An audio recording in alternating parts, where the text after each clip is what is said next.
For many travelers, business class represents the peak of flying luxury. Lie-flat seats, champagne before takeoff, priority boarding, and the promise of arriving refreshed. It's marketed as an experience reserved for people who've made it. But here's the uncomfortable truth most airlines don't talk about. Business class isn't as luxurious as you think. Not because it's bad, but because the idea of luxury has been carefully framed to feel more impressive than it really is.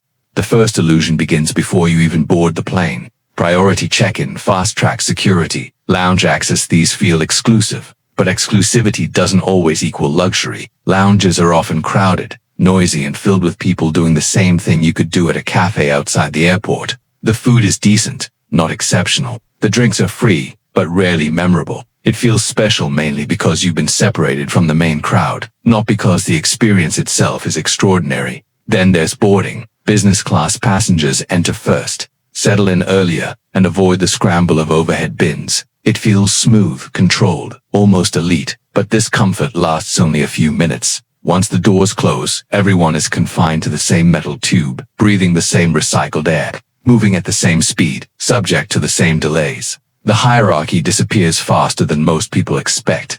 The seat is where expectations really collide with reality. Yes, a lie-flat bed is better than an economy seat. No argument there. But it's still a narrow surface, designed to fit inside a machine, not a bedroom. You're still sleeping in a public space, inches away from strangers, with cabin lights, announcements, and turbulence interrupting any illusion of rest. It's comfort by comparison, not comfort by absolute standards.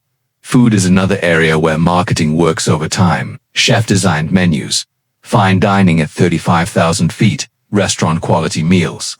In reality, airplane food is constrained by physics. Meals are pre-cooked, reheated, and served under conditions that dull taste and texture. The plating looks nice, but the flavors are rarely unforgettable. It's better than economy, but far from the luxury dining people imagine. Service feels attentive, but it's also standardized. Flight attendants are trained to follow scripts, timing, and procedures. Smiles are professional. Conversations are polite but brief. The service is efficient, not personal. True luxury anticipates needs without being asked. On most flights, you still have to ask for things, sometimes repeatedly.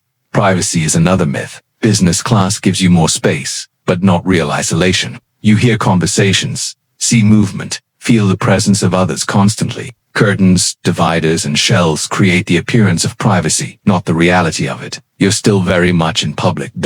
What business class really sells isn't luxury, it's relief. Relief from cramped seating, relief from long lines, relief from feeling uncomfortable or ignored, and relief can feel luxurious if you've been deprived long enough. The jump from economy to business class is dramatic, so the brain labels it as premium, but that doesn't mean it's truly indulgent.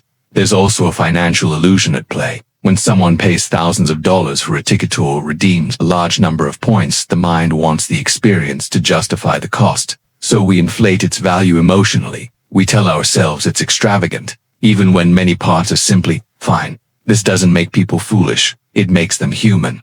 Interestingly, people who fly business class frequently are often the least impressed by it. For them, it's not a reward or a celebration, it's a tool, a way to arrive functional for work, a means of protecting their time and energy. That's very different from luxury. Luxury is excess. Business class is optimization. And this is where expectations matter. If you board business class expecting a flying 5-star hotel, you'll likely be disappointed. If you board expecting a more manageable, less exhausting way to travel long distances, you'll probably be satisfied. The problem isn't business class, it's the story we tell ourselves about what it represents. True luxury in travel often happens outside the cabin. It's choosing flights that fit your rhythm. It's arriving early enough to rest. It's sleeping well the night before. It's not being rushed, stressed, or constantly on. A lie-flat seat can't compensate for burnout, jet lag, or unrealistic schedules. None of this means business class isn't worth it. For long flights, it can be incredibly valuable. But value and luxury are not the same thing. One is practical, the other is emotional. Airlines blur that line deliberately, because selling practicality doesn't sound aspirational. So the next time you see a glossy ad promising ultimate comfort in the sky, remember this: business class isn't designed to spoil you. It's designed to make long-distance travel tolerable for people who can't afford to arrive exhausted. That doesn't make it bad. It just makes it honest. And once you see it that way, business class stops being a symbol of status and starts being what it really is, a better seat on the same journey, not a different world.